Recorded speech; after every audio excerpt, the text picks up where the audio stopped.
Hello, friends, and welcome back to the Intuition Activation Podcast. I'm your host, Jessica Rachel, a spiritual medium and intuitive coach, and I'm so excited that you're here to join me for this intuitive development journey. Now, you guys, when I was thinking of what episode to do for this week, I thought, what could be more perfect, tailing off of last week's episode where we talked about star seeds and to talk about astral traveling and how you could actually travel back to some of the realms or planets that your soul may actually hail from. So I thought that this might be a little bit of a fun thing to do. Guys, astral traveling is so much fun. And if you haven't heard about what it is, I'm excited to share with you all about it. And that's one of the things that I think is so beautiful about this podcast. And just connecting to your intuition in general is that once you learn how to tap into your intuition, the possibilities are so limitless. You really become so powerful. There's nothing you can't do when you realize that everything really is energy and including yourself, and that you can do things like project yourself into other physical places and experience other realms just through tapping into your intuitive abilities. And so that's what we're going to explore today. We're going to talk about what astral traveling is, how you can try astral traveling, and some of the crazy experiences I have had while doing astral traveling experiences with my students for my 12-week program and just personally and with other friends. It's a wild ride, and I'm so excited to share it with you because it's just crazy what you can tap into when you do this practice. So before we dive into today's episode, I do want to remind you that I did launch a new promo code for the end of August. So it's only available from now until September 1st. And it's in honor of the Lionsgate portal that just passed. So you're going to get 15% off a spiritual guidance session with me if you use the promo code LION, capital LION. And I did open up some new availability on my schedule. So if you were looking on the schedule and saw that there was nothing until October, that has changed. So definitely go and check my website and see. I opened up some more spots so that you could still see me in September and maybe even August. So definitely go and have a look at that, and don't forget to use the promo code. So before we dive in, actually let's just dive in. So I do want to start with, for those of you who don't know, because astral traveling is definitely one of the more woo things that we maybe talk about or could experience in the world of spirituality. So I want to start with defining what it is. And so astral traveling is something that you use your intuition to project yourself or quote unquote travel to a new place. Now, similar to what I said in last week's episode, where we talk about star seeds and other realms, there's a little bit of the consensus is out whether these places are actual physical places or energetic places. And that's why I call them realms as opposed to planets or stars or other things. And so I'm not 100% certain if these places are physical. However, with astral traveling, you can project yourself into a physical place, another physical place here on the planet, but you can also project yourself into another realm. So the spirit guide realm, also known as the causal plane where your spirit guides live, you can project yourself to the angelic realm and go and experience what it looks like there. You can project yourself into the city of Atlantis where the mermaids live and the forest where the fairies are. And you could even just project yourself into another person's home here on Earth, right? Or any other place here on Earth. Now, I don't know if this is actually true, but I did hear that the US military uses astral travel and uses this technique to help them in warfare. So to locate bombs, to locate, other I don't know much about the warfare going on with the U.S. Army, but they do use it supposedly. I think also that government uses it for certain reasons, and so people are aware that this is something you can do. That you can use the power of your mind to benefit you if you need to locate something without physically being there. Right? It's almost like having your own personal drone, right, or your own personal GPS that you can go in and actually see and look around in another place and place your soul or place yourself in a place without physically leaving your current present place. And this is really, really cool. And it really is possible. And so I'm definitely going to share with you sort of some of the things that I've experienced, even just with physical places. So I know I was channeling for a client who had a loved one who had passed away. It was a friend of theirs who was really, really into interior design. And she had just moved into a new house. And the friend of hers who had passed away several years ago, who was watching over her, and we were connecting with this friend of hers, was telling her, you need to change the curtains in the bedroom. And I guess this was a very big house. And she said, which bedroom? What curtains? Like, what are you talking about? And I was able to describe her house just from channeling this friend. And I said, okay, well, when you go up the stairs, you go left. And it's the one at the end of the hallway on the left. The room overlooks the front yard, and the curtains are red. And your friend doesn't like those red curtains.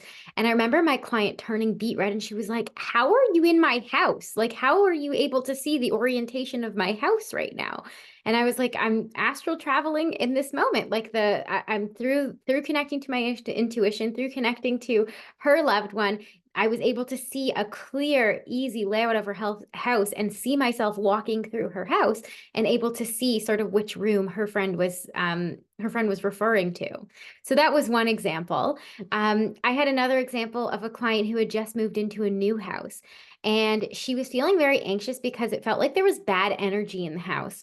And she and I was able to kind of point over her shoulder because we were facing each other on Zoom. And I kind of went, oh, it's coming from that room that's over the garage.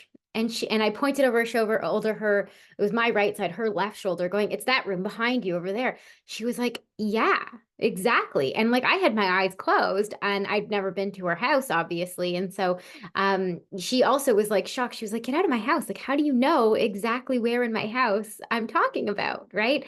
And it's because when you tap into your intuition, you are able to see things that you don't normally see. And so that's how we're able to see other beings such as spirit guides and other, and angels and all of those things that we aren't typically visible to the naked eye, but you can also see other places, quote unquote. And so it's really, really cool. And then other experiences that I've had is traveling to different realms. And so I do this with my students. I do this with the students in my 12-week program because astral traveling is really a great way to develop your clairvoyance. And so, if you're trying to project yourself into a new place, you are able to kind of use and flex that clairvoyance muscle and start to kind of flex your imagination a little bit and really start to see other places. And so with my students, we have gone to many places. We've gone to the angelic realm, we've gone to spirit guide world or the causal plane, we've gone and visited fairies and mermaids and a whole bunch of other things, other star systems. And it's really, really cool what we experience when we get there. And so I do want to start by sharing with you how you do this. How do you astral travel? And then I'm going to share with you some more experiences that I have had and what it actually feels like to astral travel, just for those of you who are curious. And so I do want to say that astral traveling is not as complicated as it sounds. It seems like it must require a whole lot of concentration, or that it must be a skill that you're really good at. You have to be really intuitive in order to do it. And that's really not the case, guys. I do astral traveling with my students on the second week of my program. Okay, so this is not at the end of the program where we've been practicing and practicing for weeks and weeks and weeks. I would argue that practicing or trying to do astral traveling is one of the best ways to help strengthen and develop your intuitive abilities before you've even really gotten started. And so we do this on week 2. And so what does this look like? It looks very similar to channeling your guides or calling in your spirit guides in any other scenario, right? And so we will do some sort of visualization meditation. I always start with 5 deep breaths, right? Just to get yourself centered and grounded and connected to your body, in through your nose, out through your mouth. And then we will do a visualization meditation. Now, I recommend doing some sort of meditation that does include visualization for astral travel. Now, I do this because astral travel itself is a very visual experience, usually. And so the more you start getting the juices flowing and your imagination flowing, the easier the astral travel experience will be in order to be able to actually experience it in the full span or depth of the experience. So I recommend some sort of meditation that involves visualizing a place in nature, something that's calming to you, right? I'll either do sort of finding yourself in an enchanted forest or finding yourself on the beach, right? Something that sort of you can really picture it well. And we'll do some sort of grounding practice. So, many of you who have done meditations with me, you'll know we kind of end up on a beach somewhere usually, or a forest, and then we sort of find a bonfire and we visualize the bonfire melting away any negative energy that we're holding on to. Then I'll visualize or have them visualize you burying your feet in the sand and imagining tree roots coming out from the bottoms of your feet. Now, astral traveling, it's really important to do some sort of grounding visualization because we are traveling up, we're traveling out, we're traveling to a place that is a little bit more light and airy. And I don't want to scare you, but sometimes it can make you feel a little bit lightheaded if you don't properly ground yourself and try to and create that intention and visualization that you are connected to the earth plane before you go and do this. So definitely imagine either cords or ropes or tree roots coming out from the bottom of your feet and going down into the center of the earth, and even envision them wrapping around something at the core of the earth, either the earth's core itself. Sometimes I'll have them picture a crystal there or a tree there and wrapping those cords from the bottom of your feet around something and tethering them to something at the center of the earth. Now, I like to envision then something from the center of the earth sending healing energy up to my body. So if I've wrapped those tree roots around a beautiful amethyst crystal, for example, I will have that crystal send me some beautiful purple healing light up to my body. And then you envision that energy coming up and through your body. And then once you sort of feel relaxed, you feel connected to the earth, you feel grounded, that's when you would call upon your spirit guides. So I always call upon I kind of have my same list, right? So you connect, I call upon all of my spirit guides, loved ones, ascended masters, angels, and archangels to come and join me in this meditation. And then I ask them to help me reactivate and strengthen my intuitive abilities and to escort me on an astral traveling experience. So you have to set that intention. You have to ask your guides for what you want, right? In a regular channeling session, I would ask them to offer me the guidance, clarity, and healing that I need. But if I'm wanting to travel, I will say, please escort me or help me do an astral travel. Please take me to another realm. And now this is where you kind of have a choice. You can decide to let the guides take you where they feel you most need to go. Maybe there's an experience they feel you need to have, and then the choice is really up to them. And I really like to do that. I really like to kind of let them tell me where we're going to go, let them decide. And then the experience tends to be much more powerful and more meaningful. But if you're particularly curious and visiting a particular realm, maybe you have a sense that you're a Pleiades starseed and you want to go to Pleiades, right? Maybe you know that you're an earth angel and you want to visit the angelic realm. You can ask your guides to escort you there. So you can say, please please escort me in an astral travel to the angelic realm, or please escort me in an astral travel to Pleiades, the Pleiades star system. So you can be specific, or you can just say in an astral traveling experience, and then let them do the work. Let them decide where they want to take you and where you want to go. And usually it depends on also what your intention is. And so with my students, I always say with the intention of helping to develop and strengthen their intuitive abilities. And so they're going to take us to a place that will help them do that. Usually the causal plane where their spirit guides live. But maybe, sometimes at the end of my program, we'll do another astral travel because it is really a lot of fun.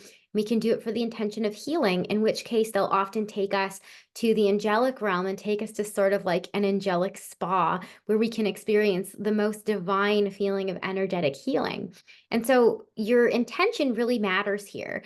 If you know why you're wanting to astral travel, your guides can assist you and take you to the place that's going to help you most. And if you want to do it just for fun and you just want to experience it, then say that, right? Just say to your guides, take me on an astral traveling journey so that I can experience it, right? And then let them take you where they want to take you. Now, guys, this is the fun part. So don't forget also to call in for protection. So before your guides will escort you, definitely call in Archangel Michael, ask him to send a healing circle of protection around you and whoever you may be astral traveling with. And then away you go. Now, I do want to underline here, that it is more fun, number one, and also a good idea to try astral traveling with somebody else. Because, especially for the purposes of developing your intuitive abilities and your clairvoyance, it's one thing to do it by yourself and then be guessing and hoping that the things you're seeing you didn't make up. But if you're doing it with somebody else and you're saying out loud, I'm seeing this, and they're going, oh my God, I'm seeing that too, then you receive immediate confirmation that the thing you're seeing is not just imagination and not just in your mind. And so it's really, really helpful to do this with somebody else. I also really encourage you to do it with a guide or with someone who's done astral traveling before. Often with my students, I'll say you may not see anything at first. You may only see it once I say it. And once I start describing just a couple of details that I'm experiencing, as we start to get there, suddenly they're able to see a whole lot more and paint the bigger picture in their mind. So I do recommend, at least for your first try, to try it with somebody else. Even if they've never done it before, it's helpful to have a partner when you astral travel. The ideal situation is to do it with somebody who's done it before. But if you can't do that and you don't have that available to you, at least with a friend who's trying it for the first time as well. And if you are doing it for the first time, it's not dangerous to do it by yourself. You absolutely could. I would just say, for the purposes of receiving confirmation, for trusting that what you're seeing is real, it's helpful to have someone else say, oh my goodness, I'm seeing that too. So you've called in your guides, you've set your intention, you've asked for protection from Archangel Michael. Now, the next piece that you're going to do is that you're going to continue to picture yourself in that beautiful nature space that you just dreamed up in your meditation. So for the purposes of this example, we spoke about being on a beach with our feet buried in the sand. Now, what I usually will say is you'll picture sort of something coming down from the sky. And so either you'll visualize a star kind of shining a really bright light onto the sand in front of you, or you'll see kind of floating down a couple of spirit guides who are there going to come and escort you. Now, this has come up in a couple of different ways. There's literally a traveling process that happens when you're astral traveling to a different realm. It's different when you're traveling to somebody else's home, then you kind of are just able to see it in that moment. But when you're traveling beyond the earth plane and you're wanting to see a different realm or experience a different frequency, there will be guides that come down that are there for the sole purpose of escorting you to the new realm, to the other place. And so in my experiences, this has looked like a couple of things. Sometimes it looks like a couple of fairies coming down who's literally like Peter Pan, who sprinkle magic fairy dust on you that helps you fly, and you fly with them through the sky and transport you to the other realm. So I've seen that. Sometimes spirit guides will come down and they just look like typical spirit guides, often in flowy robes, and they will come down and encapsulate you in an orb of light, kind of like a bubble, and you'll float up into the sky in that bubble with them. Other times I've seen spirit guides come down and they kind of have these flying Pegasus horses, right? Horses with wings. And they'll say, which one do you want? Hop on, right? So there's always like a really magical, fantastical, fairy tale-like experience that you get to have when you're actually traveling to the astral plane or to the other plane or realm that you're going to. And so also it can depend on where you're headed as to who comes down to escort you as well. In my most recent experiences, though, typically it's been either kind of being surrounded in a bubble or sprinkled with some fairy dust and some fairies kind of escorting us to that place. And so they're going to come down. There's usually, if you're traveling with a friend, right, there's usually one fairy per person who comes down. You kind of see different colors. Whichever color you feel most drawn to, whichever fairy feels like yours, is the one you sort of join.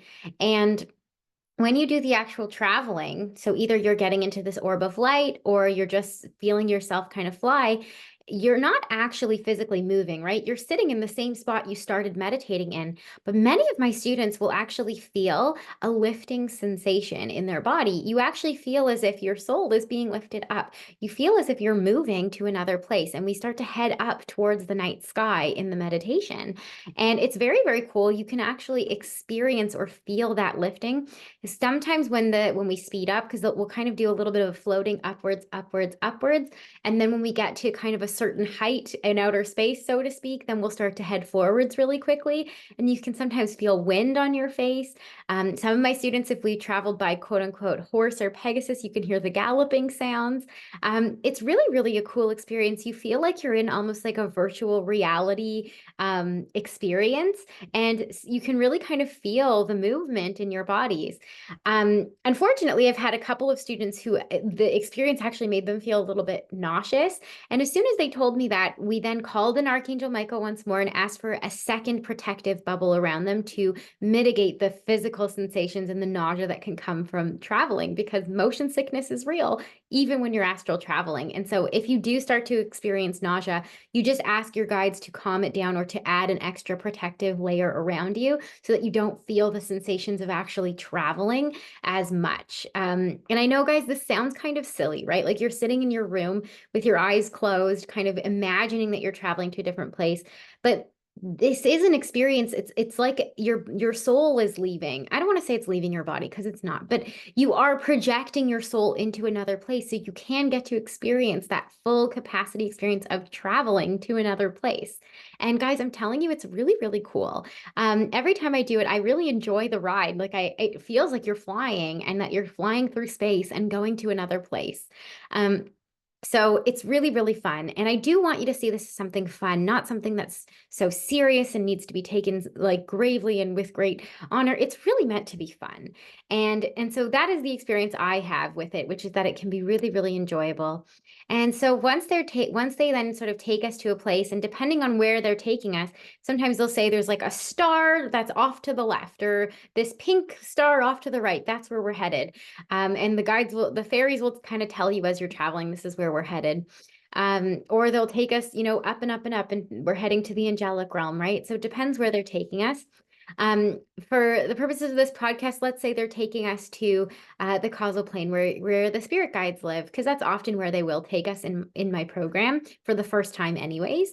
And so usually they'll say there's a star over there and you'll see like a pink star or something, and you start to head very quickly that way. And again, sometimes you'll feel wind on your face, very subtle, but you feel it as you head there. And as you start to get closer to that star, it suddenly you feel as if like there's blinding light, kind of, that's all you kind of see in your vision. And I do want to mention here that I'm talking about astral traveling as a seeing experience, but when I say seeing, I mean the same way that I experience clairvoyance, in the sense that your eyes are closed, you're seeing this in your mind's eye, very similar to seeing in your imagination. And it does feel no different than if you were playing a big game of make-believe, okay? You were imagining all of this in the moment. What's cool about it is that whatever you're imagining, the person who's sitting next to you is somehow seeing in their mind the exact same thing, even if it hadn't been verbalized yet. And that's how you know that you didn't make it up. But the experience alone, as an isolated experience, does feel like a playing make-believe, the same way you would have experienced it as a kid playing make-believe. So that really is what's going on here. It's like you're playing a big game of make-believe with a friend and traveling to another place. At least that's the feeling of it. And so you will find yourself kind of headed towards a star, and the light gets a little bit more bright, it gets a little blinding, and suddenly you can't see anything but this bright light. And if they said the star that we're heading towards is pink, it's like you're surrounded by beautiful pink blinding light. And then you start to get closer, and always before we head towards the plane, there's almost like like a runway or a carpet or a landing strip that kind of allows you to slowly slow down, kind of like when an airplane lands on a runway. There's sort of like a runway that leads you to the entrance or the gates of that plane or that realm. And so you will see some sort of floating runway. And that's how you know you've approached it. Your bubble that you're floating in, or the horse you're flying on, or the fairies you're flying with will kind of, not so nicely, it's usually kind of intense, but they will drop you right on that landing strip there. And so you'll kind of find yourself on this runway facing a gate. of some kind, depending on where you are. And these gates are there to be the entrance to the place that you're traveling to. And always at the gate before you enter are going to be spirit guides that are there to escort you through the spirit guide realm. Never will your guides allow, at least in my experience, allow you to enter any of these realms or planes alone to just explore. There's always one of your own guides who will meet you and greet you there to escort you through and take you through together. Now, I have one guide who I always experience. Every time I astral travel, I see the same guide of mine who I only see when I astral travel, and it feels like he's the one who takes me to these different realms and escorts me through. And that might be the case for you. I know with my students, they tend to find that whenever they astral travel, it's the same guide who is their quote unquote tour guide who takes them through the different planes. And so then at the gates of the new realm, you get to meet the spirit guide who escorts you through any of your astral traveling experiences. Now, we always take a moment at the threshold of this realm to connect with that spirit guide because, from my understanding, usually that guide has had a lifetime with you at some point, and they're choosing to be your guide for the purposes of astral travel in this life. But they've had a lifetime with you here on the planet, usually, and or in a previous life of yours in some capacity if you were a star seed. And so I always encourage my students to take a moment to connect with that spirit guide. Take a moment to see them, to interact with them, to let them hug you. Usually there's a lot of tears that happen at the gates here because this guide is usually really excited to be reconnecting with you. In some cases, they were your sister or your best friend or your mother or something like that in a previous life and haven't seen you since. So they're really, really ecstatic and just thrilled and filled with love to be connecting with you and taking you through this astral travel journey. And so then you get to talk to a new guide of yours, and it's really a beautiful experience. Often they will offer you a gift, right? They'll hold your hands, they'll give you a hug. It's a really beautiful unite like reunification that you have with this guide of yours. And so the guide will take you through. And depending on where we go, there's so many different things that you will see. And so the guide will sort of link arms with you and they'll walk you through to the realm. And so when I take my students to sort of the causal plane where we meet their spirit guides, often they'll take us to a place that kind of looks like a baseball stadium, like a big dome where there's thousands of seats and a big field at the bottom of it. Like picture a stadium. And the reason being is because then when you enter this place, filling those seats are all of the spirit guides who have ever supported you in this lifetime or past lifetimes or future lifetimes. It's like all of the energy, all of the guides who have ever and will ever support you because you're in kind of spirit guide headquarters, spirit guide central. And it's so beautiful. And the feeling when you walk into that stadium, when they escort you through, it's like the whole crowd roars for you. They're all so excited and you just feel so surrounded by love and feel so at home. And it's really, really beautiful. And so when we go into sort of the stadium, there's usually seats reserved for you. Your guide will escort you down to your seats in the front row. And then, then it's kind of up to you what you do from there when you're in that realm. Usually I'll take that moment to ask my guides, what are we doing here? What do you want to do?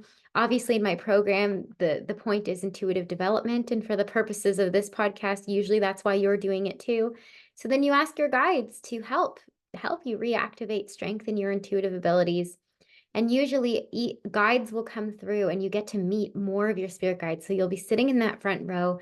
You'll kind of see coming out from either the middle of the field or sort of coming up from the ground or out of the big screen at the front. A new guide will come forward and connect with you and offer you messages.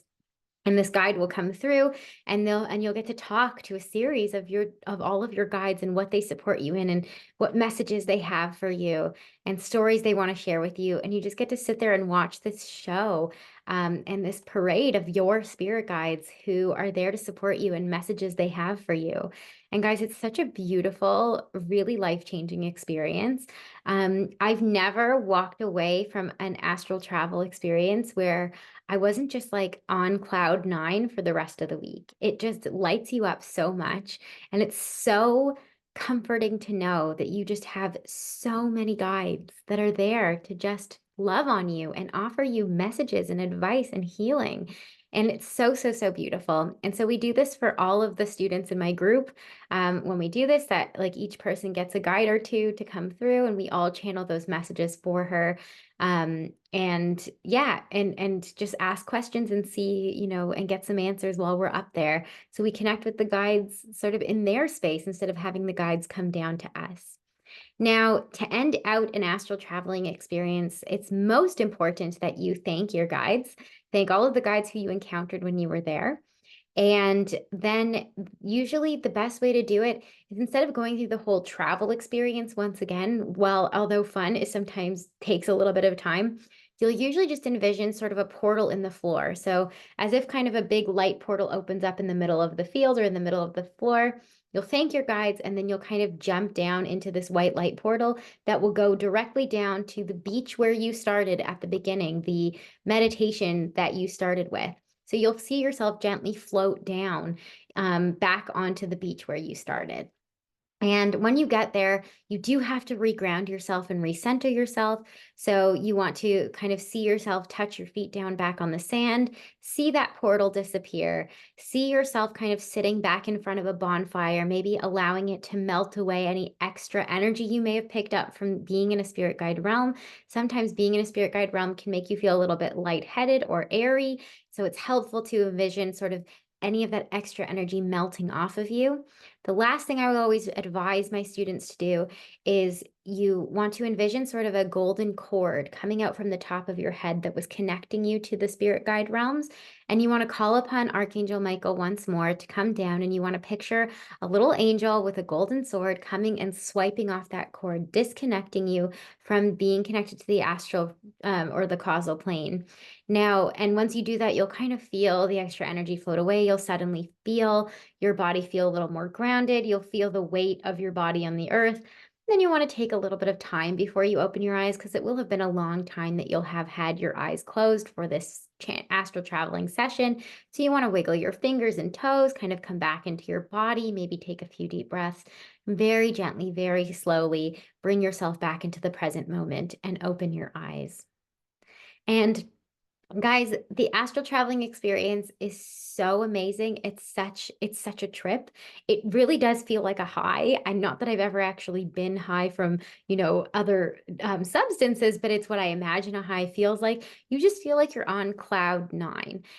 It really does feel quite amazing. And you really kind of are flying for the rest of the week. And it's so gorgeous and so beautiful. The last thing I will say is, after you do an astral traveling experience, as I will say with any channeling experience, is that it is a lot of energy that kind of courses through your body. So it's important that you then drink a lot of water. Usually my students will experience an intense hunger afterwards. That is normal. Go and eat something grounding and soothing. I often recommend something like comfort food with a lot of carbs that will kind of bring your body back down to earth. And then if you're still feeling extra energy, or it's preventing you from sleeping because there's so much excitement, it can help to use salt. So either putting some salt, sea salt in your hands and washing them under warm water, or taking an Epsom salt bath to really bring you back down to earth and really back into your body. And it's really, really such a magical experience. So that's sort of the experience of an astral travel, of what it can look like, the trajectory of it, and sort of some tips that you can use to do it. I will share with you a couple of other experiences I have had in astral traveling. As I said, with my students, we find it to be a lot of fun. And so while we do the first one for the purposes of developing our clairvoyance, afterwards we'll do it just for the sake of trying it and for fun. And so we found ourselves in the angelic realm a couple of times. And they kind of take you, I can't say that I've explored the entire angelic realm. It's quite large, but they usually will take us to what we call the angelic spa. And it is like the most beautiful place. It's so dreamy, and it's sort of like it's an outdoor, it looks like you're outdoors. It looks like a place or a warm place that's surrounded by these beautiful waterfalls and hot springs. And there's like warm crystals and rocks that you can lay on, and the springs that you go in are healing waters. And there's just all these other beautiful spirit guides there, and angels rather, that are kind of offering healing energy to you. And you can kind of, it's like a healing spa playground. And while you're in there, you kind of think you can kind of decide where you want to go.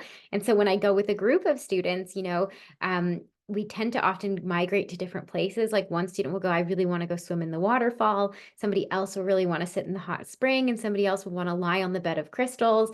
And we will just kind of go off and have our own little healing, whatever is needed. And you just walk away from that experience just, feeling so good. I often will sleep so well after going to the angelic realm, because the healing energy is just so, so potent and so beautiful. Other experiences I've had is I've had guides take me to what they call spirit guide headquarters. And this is sort of a place where you can kind of, it's kind of like a big screen. Um, I don't know how to describe it really. Like it almost feels like you're sitting, I don't want to say like on a spaceship, but it kind of feels like when you think of like the cockpit of an airplane where there's a whole bunch of controls in front of you and then a really big screen. That's sort of what it feels like. Not that the buttons do anything or the controls are there, but just that you're kind of, it feels like you're in kind of like the mastermind of a place. And that's where I've done that with my students, where we go to Spirit Guide headquarters and we go and ask sort of all the burning questions we've had about how the universe works. So we'll ask things like, what really happens after you die? And then we'll see in the screen, and they'll show us, what does it actually look like when you pass away? And they'll show us that trajectory. Or, we kind of go in and ask all of the big questions that we have. Show us what manifesting really looks like. Or, I don't even know. We've asked some big questions, right? And any of life's questions that you've ever asked. I think one of my students asked to zoom out, like show us what the universe actually looks like from a zoomed out perspective. And then you see a universe within a universe within a universe. So you can really experience like things that are sometimes beyond human comprehension because you can see it laid out visually. They show us sort of how we're able to experience all of our lives at the same time. So when we go to Spirit Guide headquarters, it's sort of like all your big questions answered. So I tend to like to do that for the last class of my 12-week program, just to get all of those cool questions that you've always had answered. And so that can be really fun. Other places that I've been, I've taken students, sometimes private coaching clients who are particularly who are star seeds from a particular planet, will travel to those particular planets, just so that they can kind of get a sense of going back home. And so I've traveled with a student to Arcturia and what that sort of looked like, and getting to experience sort of the telepathic light language that they use and what that looks like to sort of communicate telepathically. So that was really interesting. And they were able to sort of review or almost re-experience the life they had in that lifetime. And so the guide will sort of take them back in time to go, this was you in your most recent lifetime. And we got to see it firsthand. So that can be really, really fun. I've been to Pleiades once or twice. So yeah, it's really, really a cool thing that you can do when you're astral traveling. Another thing that I've done sometimes is that sometimes clients will ask me, I'm wanting to move to anywhere on the planet. I just want to know what's most aligned with me. And a spirit guide will astral travel me to their future home, right? And show me exactly what this home looks like. I had a client like that. She was planning to buy a house in another province. And we astral traveled over to that province to kind of help her find the house that was supposed to be hers. And we kept saying, there's this red roof and it's in this town and this is what it looks like. And that, true enough, fair enough, that was exactly the house she ended up buying. And so there's no way I could have known. I'd never been to that particular city or province. And so that was very, very cool that you can astral travel that way. So yeah, guys, it's really, really a powerful experience. And I recommend that even if it feels silly, even if you kind of feel like I'm just playing a big game of make-believe, give it a try anyway, because there's no stakes here. And there's nobody sitting here going, that doesn't exist or that can't be real. If you see it from the perspective of this is a make-believe, a game of make-believe that I'm playing, and I'm doing it with a friend, and it just so happens that she's seeing what I'm seeing, or he's seeing what I'm seeing, then it allows you to get some confirmation that, number one, your clairvoyance is tapped in and it's there, and you can see even though you think you can't.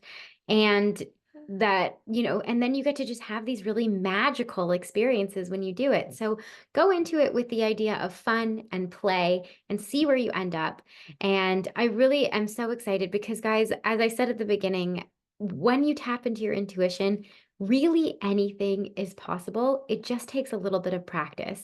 So I highly recommend you give this a try. Go do a visualization meditation, ask your guides to escort you to a new place, and see where they take you. And when you do, send me a message on Instagram. Let me know where you ended up and let me know what the experience was. I can't wait to hear all about it. Sending so much love and light your way, and have a beautiful rest of the weekend. Bye, you guys.